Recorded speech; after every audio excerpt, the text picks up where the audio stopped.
ठाकरेंच्या शिवसेनेच्या प्रीती चौगुले यांनी बंडखोरी केली आहे। ठाकरेंच्या शिवसेनेनं तिकीट नाकारल्यानं बंडखोरी केल्याची माहिती। प्रीती चौगुलेंनी अपक्ष उमेदवार म्हणून खरं तर अर्ज भरला।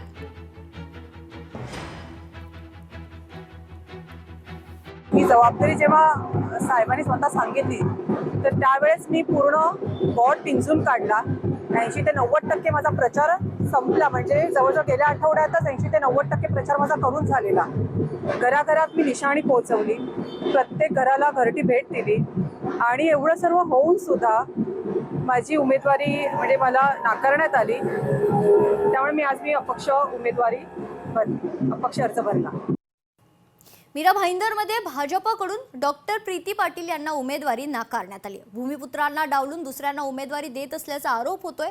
प्रीती पाटील यांनी प्रभाग क्रमांक 4 मधून खरं तर अपक्ष अर्ज भरलाय। मीरा भाईंदर शहरात येऊ घातलेल्या निवडणुकांच्या पार्श्वभूमीवर भाजपच्या निर्णयामुळे राजकीय वातावरण तापले। आगरी कोळी समाजाच्या भूमिपुत्रांना डावलण्याचा प्रयत्न होत असल्याची खंत व्यक्त करत भाजपच्या माजी नगरसेविका प्रीती पाटील यांनी उघडपणे नाराजी व्यक्त केली। अपक्ष याच्यासाठी की मी भारतीय जनता पार्टीमधून एकदम निष्ठावान राहून काम केलेलं आहे, पण कोणी जर पर्सनल त्यांचे काहीतरी गजेस असतील ते त्यांनी काढले असतील तर त्याच्यासाठी मी असा विचार करते की इथे कुठेतरी माझा उदय आहे आणि मी अपक्ष लढणार आणि जे काय मला प्रूव्ह करायचं ते मी प्रूव्ह करणार। मी आता 4 नंबर आणि 5 नंबरमधून दोन्ही ठिकाणी भरलेलं आहे, कारण माझं काम दोन्ही वॉर्डमध्ये आहे। कारण सगळ्या कार्यकर्त्यांचं पण म्हणणं होतं की 5 मध्ये राहा मॅडम, 4 मध्ये राहा, तर मी दोन्ही इथून फॉर्म भरलेला आहे आता। तर बघूया आता।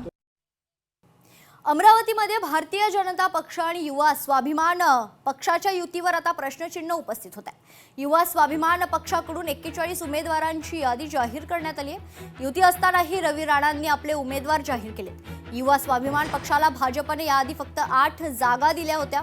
भाजप आणि रवी राणांच्या युवा स्वाभिमान पक्षाची अमरावतीमध्ये युती असताना देखील खरं तर आमदार रवी राणांच्या युवा स्वाभिमान पक्षाकडून महापालिका निवडणुकीसाठी 41 उमेदवारांची यादी जाहीर करण्यात आली।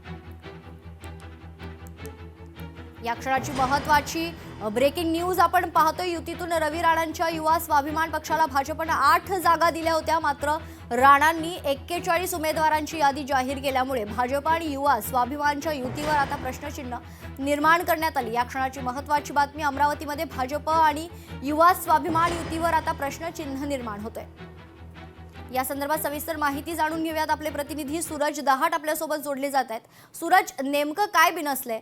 भाजपने जेव्हा ठरलेलं असताना युवा स्वाभिमानला 8 जागा दिल्या होत्या, तर रवी राणांनी मात्र 41 उमेदवारांची यादी का म्हणून जाहीर केली?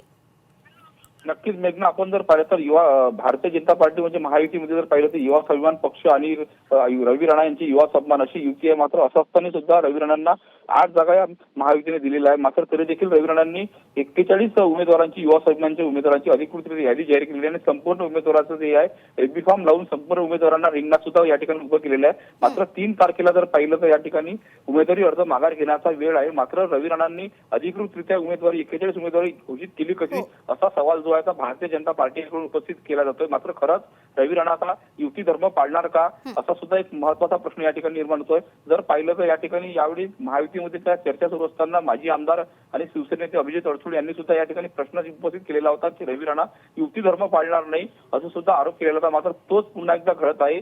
मागच्या विधानसभा निवडणुकीच्या वेळेस सुद्धा रवी राणांनी भाजपासोबत युती असताना दर्यापूर विधानसभा मतदारसंघामध्ये निश्चित आता रवी राणा ही युती कायम ठेवणार आहेत का, युती धर्म पाळणार का, हे येणाऱ्या काळात स्पष्ट होईल। तुर्तास धन्यवाद सूरज, आपण दिलेल्या सविस्तर माहितीसाठी।